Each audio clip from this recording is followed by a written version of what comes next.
아닙니까? 딸 졸업식에 갔다가 이제 시간들이 있으니까 바닷가에 이제 구경 간 거 아니에요, 모처럼. 그래서 이제 식구들은 저쪽으로 갔고 저는 이렇게 운전하고 보니까 피곤해서 그냥 안쪽에 머물러 있는데 신하가 막 이쪽으로 오라고 그래서 휙 돌아서 가다가 이게 모래사장만 있으면 괜찮은데 모래 안에 돌들이 이렇게 가려져 있잖아요. 제가 정말 이렇게 절부덕 넘어지기는, 그냥 일자로 앞으로 넘어지기는 처음이었어요. 정말 기억하게. 온 얼굴이 모래가 됐고요. 귀로 머리로 그냥 쳐박은 거예요. 그러니까 무릎이, 지금 오른쪽 무릎이 까져 있고 아픈데 깨끼발가락, 무릎, 직갈비뼈가 이쪽이 오늘 저를 이렇게 인사하시지만 제 옆에 오지 마세요. 부딪힐까 제가 두려워요. 제가 똑바로 보고 또 뭐 건강이 나쁜 것도 아니고 그럼에도 불구하고 우리 앞에 남이 가해를 한 것도 아닌데 제 스스로 넘어져서 이런 일들이 발생합니다. 우리 건강의 문제, 몸의 문제도 그렇지만 우리의 삶의 문제를 보게 되면 그런 부분들이 우리 가운데 주어지는 것 같습니다. 열심히 살고 정신 차리고 살고 힘있게 사는데도 불구하고 우리에게 액시던이 발생을 할 수 있죠. 영적인 것이 될 수도 있고 우리의 삶의 내용 가운데 그런 것들이 있을 수 있는데, 그래서 주님의 보호와 인도하심이 필요한데 오늘도 말씀을 나누면서 여러분들에게 하나님이 보호하시는 은혜와 이끄시는 은혜가 있기를 주의 이름으로 축원합니다. 헌신에 대해서 계속 말씀을 나눕니다. 지금쯤 되면 이제 조금 지루해지죠. 어떤 분은 그렇게 이야기할 수도 있겠어요. 이제 헌신할 테니까 헌신 설교 그만 좀 하라고. 그런데 다음 주까지 해야 돼요. 약속을 해서. 오늘은요, 헌신, 이 헬라어입니다. 신약 성경에 쓰여진 헌신을 의미하는 단어가 있는데 파리스타테네라고 하는 말이에요. 이 말이 쓰여진 곳이 로마서 6장 13절이어서 이 로마서 6장 13절의 말씀을 근거로 해서 오늘은 좀 여러분들에게 그 프린트물을 나눠드렸는데 여러 가지 성경 구절이 기록이 되어 있습니다. 오늘은 이것을 설교 시간이긴 하지만 좀 이 개념을 좀 말씀과 읽어가면서 말씀을 나누려고 합니다. 로마서 6장 13절의 이 말씀은 너희 지체를 의의 무리로 하나님께 드리라. 드리라 파리스타테네인데요. 드리라 헌신을 나타내는 그런 문장입니다. 그런데 어떻게 헌신을 하느냐? 의의 무기로 드리라 이런 비유를 해요. 사실은 로마서 6장 앞에 보게 되면 여러분이 잘 아시는 대로 이신칭의, 우리가 믿음으로 하나님께 의롭다 여김을 받는다, 이제 구원에 관한 이야기를 하는데 우리가 믿을 때 하나님이 우리를 의롭게 여겨주죠. 우리가 의로워서 의롭다라고 하는 게 아니라 하나님이 우리를 의롭다 여겨주시는 것. 그래서 우리 신학적인 용어로 이신칭의라고 하는 이야기를 합니다. 그러니까 우리가 하나님께 부름을 받고 이 구원을 받는 데 있어서의 그 과정 속에 이신칭이라고 하는 것, 믿게 되고 하나님이 우리를 의롭게 여겨줘야 우리가 구원으로 이렇게 들어갈 수 있는 것 아니겠어요? 그 이야기를 바울은 이 로마서 지금 6장 앞에서 하고 있는 거예요. 그러면 너희들이 의롭게 여김을 받은 것으로 끝나겠느냐? 지금 그 이야기를 하는 거죠. 그게 아니라 의롭다 여김을 받았으면 사는 것도 의롭게 살아야 되지 않느냐? 지금 그 이야기를 하는 거예요. 그 말을 의의 무기로 하나님께 드리라. 그러니까 우리의 삶을 이제 의롭다 여김을 받았으니 의로운 삶으로 하나님께 드리는, 하나님께 의를 어떻게 드리겠어요? 그 말은 사회에 나가서 실제 우리가 살아가는 현장에서 의롭게 여김을 받은 자처럼 살아야 된다. 지금 그 이야기가 로마서 6장 13절입니다. 의롭다 여김을 받는 것은 단회적인 사건으로 이루어집니다. 하나님께서 우리가 이제 믿음으로 주님을 고백하고 주님을 만날 때 하나님이 우리를 의롭다 여겨주시지만 우리의 육신이 살아있기 때문에 우리의 죄성은 계속 있는 거죠. 하나님이 의롭다 여겨줬지만 우리는 마음으로도 생각으로도 여전히 하나님에서 벗어난 생각도 하고 또 욕심, 탐욕도 부리고 또 심지어는 거짓말도 하고 이렇게 살아가지 않습니까? 그래서 이 심층이 뒤에 따라오는 것이 우리가 들어봄직한 이야기입니다. 성화라고 하죠. 계속해서 하나님의 의와 거룩함으로 우리 자신을 고백하고 반성하고 뉘우치고 고쳐나가는 이 삶의 과정을 우리가 성화라고 그렇게 이야기하는데, 그 성화라는 말을 오늘 로마서 6장 3절에서 이렇게 이야기할 수 있는 거죠. 의롭게 살아감으로 우리의 삶을 하나님께 드리는 것. 그런 의미로 보면 헌신이라고 하는 것은 하나님께 바치는 것인데, 우리의 삶을 바치고 내 마음과 생각을 바치는 것인데 어떤 내용으로 바쳐야 되느냐? 의로움으로 바쳐야 된다. 지금 그런 정리입니다. 그렇다면 의라고 하는 것이 뭐냐? 언젠가도 설명한 기억이 나는데요. 오늘 다시 반복해서 이것을 좀 나누려고 해요. 성경에서 특히 구약에서 의라고 표현되는 말이 있습니다. 우리 말로는 공의와 정의 이렇게 구별이 돼요. 공의와 정의.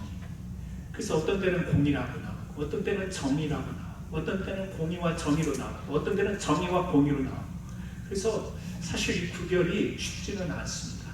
그런데 구약 성경이 쓰여진 히브리어로 우리가 조금 구별을 하자면, 여러분 우리 진교실에 구제 테이블 있지 않습니까?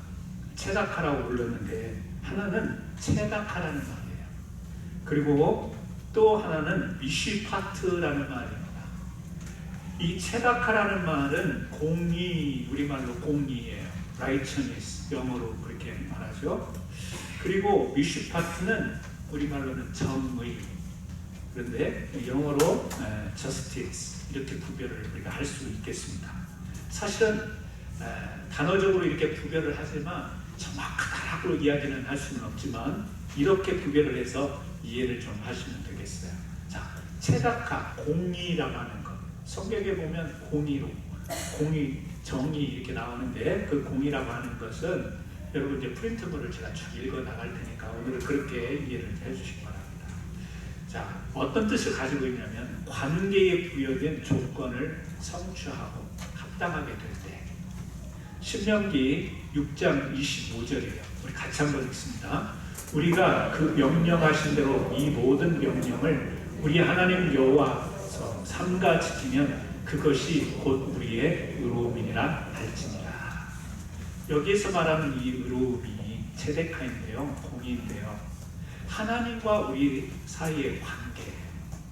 그러니까 이 관계적인 조건에 의해서 이루어지는 의로움, 이것을 체데카, 말천이스 이렇게 이야기할 수 있는데, 그 하나님과 우리의 관계가 하나님이 명령하신, 계명을 주신 그것을 우리가 잘 지킴으로, 충족함으로 인해서 이루어지는 것이 의다. 그 이야기를 하는 겁니다. 그러니까 하나님과 우리 사이에 하나님이 우리에게 명령하신 그 명령을 우리가 잘 준행하고 따르게 되면 그것이 의다. 그런 이야기예요. 그런데 창세기 15장 6절에 보면 아브라함이 여호와를 믿으니 여호와께서 이를 그의 의로 여기시고, 이런 구절이 나와요. 왜냐하면 아브라함이 믿었는데, 믿기만 하는데 그것을 의로 여기셨다. 그래서 믿는 것 그 자체로 하나님이 의롭다 하시는 그런 내용도 있습니다. 또 이웃과의 관계에서 올바른 관계에 합당한 행동을 할 때 시편 15편 2절 같이 읽어볼까요? 정직하게 행하며 공의를 실천하며 그의 마음에 진실을 말하며. 사람들 간에 살아가면서 사람들과의 관계 속에서 정직하고 또 의를 실천하면서, 그 의라고 하는 것은 바른 것이죠. 이 의라고 하는 낱말 속에 기본적으로 바른 것, 옳은 것, 그런 관계로 시편 15편 3절을 같이 읽습니다. 그의 혀로 남을 허물하지 아니하고 그의 이웃에게 악을 행하지 아니하며 그의 이웃을 비방하지 아니하며. 이렇게 체다카, 공의라고 하는 말이 쓰여진 것을 보면 하나님과 우리 사이의 관계, 근데 그 관계는 하나님의 그 말씀을 우리가 잘 준행할 때, 왜 그 말씀을 잘 준행해야 되느냐? 하나님은 그 자체로서 옳은 분이고 하나님 그 속성 그 자체가 바른 것이기 때문에 우리가 그의 주신 명령을 잘 지키는 것이 의다, 믿는 것이 의다. 그리고 하나님과의 관계뿐만 아니라 우리 사람들 사이에서의 관계 속에서도 정직하고 진실하고 바른 것을 추구하는 것으로 그 합당한 행동으로서 관계가 이루어질 때 그것을 체맥하다, 옴이다 이렇게 이야기한다는 거죠. 그렇다면 미시파트라고 하는 정의, 저스티스가 있습니다. 이것은 어떤 뜻에 가깝냐면 재판에서 판결을 내릴 때 있잖아요. 판결을 내릴 때 공정한 판결. 예나 지금이나 아무리 법으로 가더라도 아무리 그 재판의 현장에 가더라도 공정한 재판이 100% 이루어지는 것은 아닌 것 같습니다. 옛날에도 공정하지 못한 재판이 있었던 것 같고 지금 이 시대에도 아무리 법을 준수하겠다고 선서하고 이런 과정을 통해서 재판을 하더라도 공평하지 못한, 공정하지 못한 그런 재판이 있는 것 같습니다. 성경의 미슈파트라는 말은 공정한 판결을 의미해요. 출애굽기 23장 6절에 너는 가난한 자의 송사라고 정의를 굳게 하지 말며 약자라고 무시하면서 강자 편에 서서 판결이 극적으로 유리하게. 왜? 강자 편을 들면 나중에 뭐 남는 게 있으니까, 약자에게서는 뭐 떨어질 게 없으니까, 뭐 이런 건 아니겠어요? 딱 봐더라도 시편 146편 7절에 보니까 억눌린 사람들을 위해 정의로 심판하시며 줄인 자들에게 먹을 것을 주시는 이시로다. 정의로 심판하시며 라는 말이 나오죠. 공정한 판결을 내릴 때 바른 판결, 공정한 판결 이런 이제 의미를 담아 있는 것이고요. 판결뿐만 아니라 공정이 실현되는 사회를 만들어가는 이 다양한 실천. 판결할 때만 정의로운 것, 바른 판단이 아니라 실제 살아가면서 삶의 내용에 있어서 바른 것, 옳은 것. 시편 17절입니다. 같이 읽습니다. 너희의 하나님 여호와는 신 가운데 신이시며 주 가운데 주시오 크고 등하시며 두려우신 하나님이다. 사람을 외모로 보지 아니하시며 뇌물을 받지 아니하시고. 뇌물입니다. 혹시 뇌물 받아보신 적 있으세요? 뇌물을 줘본 적 있으세요? 어떤 보상과 대가를 바라고 그런 목적으로 그냥 감사와 아니면 기쁨으로 이렇게 조건 없이 주는 것이 아니라 어떤 내게 주어질 유익을 위해서 조건으로 이렇게 하는 것. 아마 우리는 뇌물이라고 생각하지 않지만 조건적인, 그래서 어떻게 보면 정당하지 않은, 또 뭐 정당이라는 표현을 쓰지 않더라도 바르지 않은 그런 것들이 오고 갈 수 있을 텐데, 하나님께서 이제 정의라고 할 때는 바르지 않는 그런 우리들의 삶의 실천 부분에 있어서, 그런 부분에 있어서 이 미슈파트라고 하는 단어를 사용한 것 같습니다. 신명기 10장 18절에도요. 고아와 과부를 위하여 정의를 행하시며 나그네를 사랑하여 그에게 떡과 옷을 주시나. 구제하고 돕는 일이 있잖아요. 어려운 형편에 놓인 사람들을 할 때 그것이 무엇으로 되느냐? 바로 정의, 이 정의로 시작을 해서 정의 가운데 행해지는 것이죠. 지금 성경은 이렇게 미슈파트를 소개하고 있습니다. 성경의 많은 것을 보게 되면 이 공의와 정의라는 단어가 구약과 신약에 계속 쓰이는 것을 볼 수 있습니다. 그런데 이렇게 우리가 공의, 정의를 구별을 하지만 실제는 공의와 정의를 정확하게 아니면 더 원뜻에 가깝게 이야기하려면 공의와 정의를 구별하기보다는 그냥 믹스하는 게 더 가까운 뜻이 될 수도 있습니다. 성경을 이렇게 살펴보더라도 이게 같이 병행해서 쓰여진 것이 너무 많아요. 그래서 공의와 정의가. 그래서 시편 72편 2절에도 그가 주의 백성을 공의로 재판하며 주의 가난한 자를 정의로 재판하리니. 우리가 뭐 이런 것을 공의가 뭐고 정의가 뭐고 이렇게 따집니까? 그렇지 않죠? 그냥 읽어 나가잖아요. 예레미야 22장 3절에 여호와께서 이와 같이 말씀하시되 너희가 정의와 공의를 행하여, 여기도 정의와 공의를 행하여 정의는 뭐고 공의는 뭐냐 우리가 따지면서 읽나요? 하나님의 발음. 이게 정확한 단어의 뜻은 모르더라도 우리에게 전달하려고 하는 그 의미는 우리가 알지 않습니까? 하나님이 우리에게 늘 던지시는 메시지는 다른 거예요. 옳은 겁니다. 하나님이 기준이 되는 거예요. 하나님의 말씀 속에 우리가 어떻게 살아야 되는지를 담고 있는 내용들이에요. 그렇게 살아야 된다 지금 그 말씀이죠. 탈취당한 자를 압박하는 자의 손에서 건지시고 이방인과 고아와 가부를 납치하거나 학대하지 말며 이곳에서 무죄한 피를 흘리지 말라. 하나님께 대하여도 바른 믿음을 가지고 바른 신앙, 하나님이 우리의 신앙의 대상입니다. 하나님이 우리에게 주신 메시지에 순종합니다라고 하는 이 의로움도 필요하고, 우리가 살아가는 사회와 사람들에게도 바로 공의와 정의, 다시 말하면 바른 관계, 사람과의 관계, 사회와의 관계 속에서 어떤 내용으로 살아가야 되는 모습 속에 바른 것이 담겨있는 이 정의와 공의는 바로 우리가 하나님 백성이 하나님 백성답게 살아갈 것을 말하는 내용입니다. 그러니까 우리 성도님들은 내가 믿음의 사람이요 성도라는 이름을 가지고 믿음 생활을 하기 위해서는 바로 정의와 공의라고 하는 단어가 무슨 사회적인 이슈, 무슨 우리가 밖에서 데모할 때 많이 듣는 단어가 이 단어 아니에요?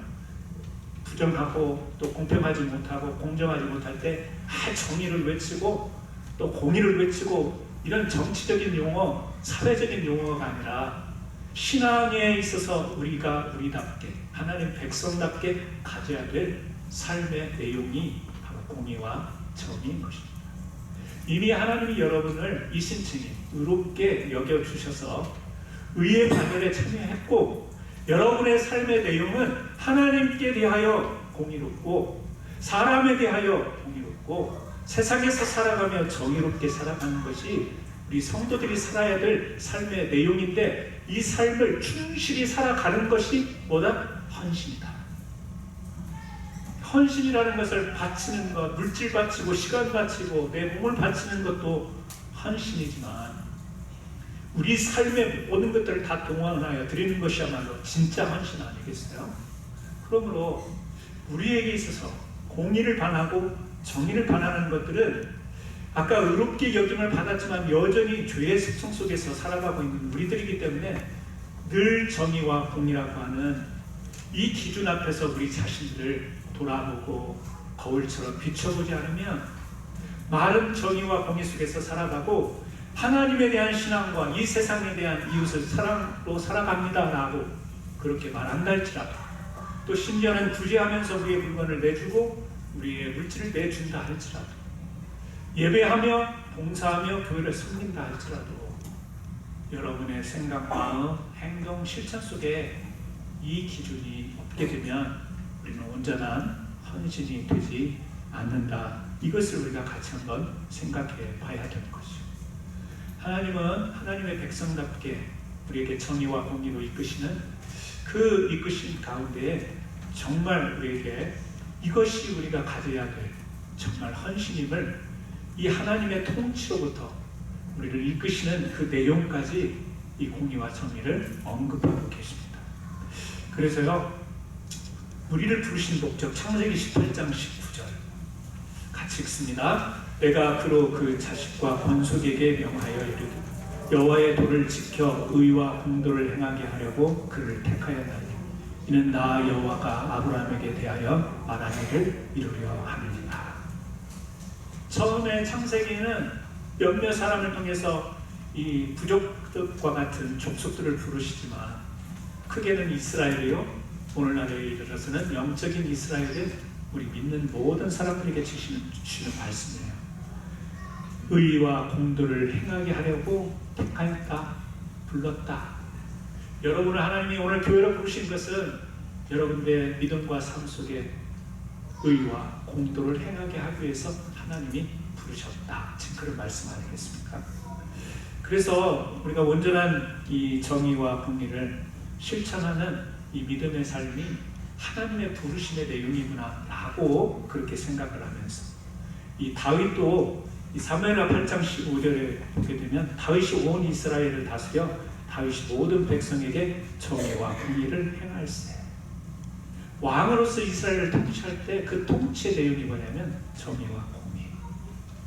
그 속에 백성을 위하는 삶, 가난한 사람들을 구제하는 사람, 또 영적인 지도자들을 잘 살펴서 그들이 백성들을 신앙으로 이끌어가는 모든 삶 속에 바른가, 정의와 공의가 깃들도록 그렇게 통치했다라고 지금 다윗을 통해서 이야기하는데, 이 다윗의 통치는 이 땅에 오실 메시아가 세상을 통치할 것을 모형적으로 보여주는 거죠. 그러니까 메시아 예수 그리스도가 이 땅에 오셔서 우리를 통치하시고 다스리시고, 이제 미래는 우리가 하나님 나라에서 영원히 거하는 그 통치, 천국의 영원한 나라의 통치를 받게 될 텐데, 그 천국의 핵심 내용은 뭐예요? 정의와 공의다. 그래서 사실은 이 내용이 굉장히 중요한데, 우리는 이 정의와 공의라고 하는 것을 어떻게 보면 신앙의 사이드처럼, 좀 어떻게 신앙의 좀 폼장인 것처럼, 그 용어 자체도 그래요. 무슨 좀 장식처럼 이렇게 느껴지는 단어예요. 믿음, 기도, 말씀, 뭐 이런 쪽으로 선교, 전도, 이런 것은 우리가 다 와닿는데, 정의, 공의 그러면 뭔가 좀 사이드에 있는 느낌이 들지 않습니까? 뭔가 이렇게 좀 갖출 때, 뭔가 신앙의 고향의 모습을 아름답게 갖출 때 쓰는 단어 같잖아요. 이번에 그 둘째 졸업식을 갔는데, 금요일 날 했는데 뭐 목요일 날, 금요일 날, 토요일 날 3일 이렇게 단과별로 진행을 하더라고요. 근데 이제 목요일 날 가서 캠퍼스를 가봤더니, 가운 입은 사람이나 그 졸업생을 축하하러 온 이 부모님들이 함께 많이 동반되잖아요. 친척이든지. 근데 희한한 걸 발견했어요. 졸업식장 오후에 다 끝나고 이렇게 사람들이 막 지나다녔는데, 잠깐 이제 이렇게 앉아 있었어. 제 눈에 공통되게 보이는 게 있는데 뭐냐면, 여자분들이 다 맨발로 가는 거예요. 시멘트 바닥이고 캠퍼스 안에 포장된 길인데 다 맨발로들 걸어가는 거예요. 그리고 손에 다 신발을 들었어요. 어떤 신발일까요? 하이힐. 삐딱 구두, 이제 아시겠죠? 그거를 가지고 다 뻔뻔하게 다 이렇게 좀 정장 비슷한 옷들 예쁘게 꾸미고, 여자분들이 얼마나 이제 졸업식이니까 그렇게 맞겠어요. 졸업식장에서 바리케이트를 쳐놓고 차를 통제하고, 그러니까 한참 더 걸어 나가야 되는 거예요. 그러니까 그 높은 힐을 신고 턱턱 걸어가다가 이 발이 얼마나 아프겠어요. 평소에 그런 신발을 미국에서 많이 신지 않지 않습니까? 이제 어떤 정말 중요한 예의를 갖춰야 되는 그런 데 신을 텐데, 그 더운데 또 먼 거리를 그걸 신고 가려니까 너무 힘드니까, 연세 드신 우아한 그냥 차밍하고 뷰티풀하고 막 이런 분들도 다 맨발로 걸어가고요. 야, 저렇게 걸어가려면 뭐하러 저걸 신고 와 그랬는데, 그 다음날 우리 집 식구들이 다 들고 다녔다는 거예요. 서로 번갈아 가면서 낮은 그 신발을 신으려 번갈아 가면서 맨발로 걸어가는 거 아니에요? 여러분, 보기에는 또 그런 예를 갖추는 복장과 또 신발 착용이 필요할 때가 있죠. 우아하고 또 사진도 찍고 필요한 건데, 일상생활에서 마음껏 활보하는 데는 적합하지 않은 신발. 정의와 공의라는 것이 마치 하임처럼 우리 신앙의 어떤 부분에 있어서 우리가 정의로 와야지, 공의로 와야지 이런 게 아니고, 우리 삶 속에서 그냥 여기를 가나 저기를 가나, 교회에 오나 교회 밖으로 가나, 가정에서나 어디에서나 비즈니스에서나 정의와 공의가 깃들어지는 삶을 살아야 되는 것이 우리 성도들이 정말 갖춰야 될 헌신의 삶인 것이죠. 어느 곳에 가면 정의로운 척하고, 법원에 가면 공의로운 척하고, 남이 보지 않은 데서는 공의와 정의는 온데간데 없고, 누가 보나 안 보나 살펴본 뒤에 정의를 비켜가고 공의를 비켜가는 것은 하나님 백성다운 삶이 아니라는 것을 몇몇 구절을 오늘 선택해서 읽었지만 다 보여주는 것 아니겠습니까? 그러므로 오늘 헌신, 그러면 오늘 이 주제가 설교니까 이 단어가 생각이 났으면 좋겠어요. 헌신, 그러면 정의롭게 내가 하나님 앞에 관계를 바로 하는 것. 관계라는 것은요, 좋을 수도 있고 안 좋을 수도 있어요. 부부의 관계도 좋을 때가 있고 삐져가지고 이렇게 빗나갈 때가 있어요. 아무리 친한 사람도 말 한마디 때문에 이렇게 관계가 왠지 서먹해지는 그런 게 있습니다. 하나님과의 관계, 영적인 일이지만 하나님과의 관계도 마찬가지입니다. 늘 하나님의 뜻이 깨달아지고 소통이 되는 때가 있는가 하면 도대체 하나님과의 관계가 뭔가 서운하고 막혀있는 것 같고 드라이되고 막 이런 것을 경험하지 않습니까? 관계에 있어서도 그 뭔가 하나님과의 막혀있는 것이 있다면 우리가 이 공의와 이 정의로 들어가야 하는 것이죠. 내가 하나님의 그 뜻을 깨닫지 못한 부분이 있나? 내가 하나님의 말씀을 순종하지 못하고 있는 부분이 있는가? 그 관계를 온전하게 합당하게 하는 것이 공의이므로 하나님과의 관계에 있어서도 늘 공의를 염두에 두고 우리 신앙생활을 살펴보는 것이 필요하고, 이웃과의 관계, 우리 성도와의 관계, 교회 밖에 또 믿지 않는 불신자들과의 관계 속에서도 믿는 사람이 왜 저래라고 하는 정의롭지 못한 소리를 들으니까 오늘날 교회 문이 막히는 것 아니겠어요? 믿는 사람이 더하네 정의롭다는 말이에요? 공의롭다는 말이에요? 아니라는 말이에요. 아니라는 말이잖아요. 믿는 사람이 더 무서워. 무슨 이야기예요? 정의롭다는 이야기예요? 아니에요. 정의와 공의는 온데간데없고 너무 자기 위주로, 너무 자기 중심으로 자기 이익만 챙기네, 자기 욕심만 챙기네, 탐욕에 들어있네, 이런 이야기처럼 들리는 것 아니겠습니까? 사랑하는 성도 여러분, 정의와 공의를 단어로 정리하는 것이 필요하지만 중요한 것은 삶을 살아내는 것이 중요한 줄로 믿습니다. 한 가지 이야기만 하고 마치려고 합니다. 여러분, 그 주보 뒤에 위그노라고 하는 설명을 해놨는데요. 위그노는 아시는 것처럼 프랑스인데요. 프랑스 개신교들을 이끄는 말입니다. 종교개혁자 칼빈, 영어로 하면 존 칼빈, 프랑스로 하면 장 칼뱅, 그러지 않습니까? 이 칼빈의 신학을 따르는 16세기에서 18세기의 프랑스 개신교회 교인들을 의미합니다. 우리 처음에 그리스도인이라고 부를 때 예수님을 믿는 사람들을 비하해서 불렀던 용어가 그리스도인이잖아요. 그런 것처럼 위그노도 사실은 존경해서 부르는 용어가 아니라 비하해서 불렀던 용어인데, 그러나 이 프랑스의 캐톨릭으로부터 개혁한 교회의 신앙인들은 위그노를 자랑스럽게 여기고 그 이름을 가지고 한동안 신앙생활을 했습니다. 이 위그노에 대한 한 영화가 다큐멘터리로 상영이 된 적이 있는데요. Weapon of the Spirit, 영적 무기라고 하는 이런 제목으로 다큐멘터리에서 이렇게 7분짜리 나와 있는 것을, 요약된 것을 제가 보는데 그거 봐가지고 뭐가 뭔지를 모르겠더라고요. 줄거리를 읽어보니까 그런 이야기예요. 프랑스가 독일에 이제 항복을 하고 1940년 6월 22일 날 독일이 프랑스를 점령을 합니다. 이때 이제 프랑스의 아주 시골 르상봉이라고 하는 곳에서 이 트로메라고 하는 목사님이 계셨는데 교인들을 모아놓고 그런 설교를 한 겁니다. 이제 앞으로 우리 앞에, 그들 앞에 펼쳐질 현실은 하나님께서 이게 우리에게 주신 이 신앙과 신앙의 양심에 반하는 행동들을 강요당하게 될 것이다. 하지만 우리는 그리스도인으로서 하나님이 주신 영적인 무기를 가졌으니 신앙의 양심과 또 그리고 두려움 없이 결코 교만하지도 말고 미워하지 않는 태도로 우리가 삶을 살아가야 될 것이다. 이런 내용으로 설교를 하는 거예요.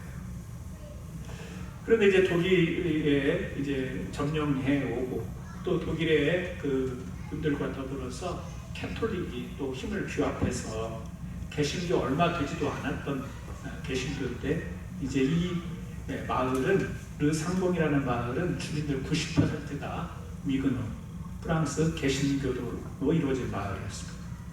2차 대전이 끝날 때까지 감동적인 일을 해내는데 5천 명의 주민이 이제 그 피해오는 유대인들을 한 사람씩 스위스로 대피를 시키고 안전하게 보살피다가 대피시키는 일을 하는데, 그냥 일요적이 아니라 오랫동안 몇 년 동안 그 마을 주민이 5천 명인데 피신시킨 유대인이 5천 명이었다는 거예요.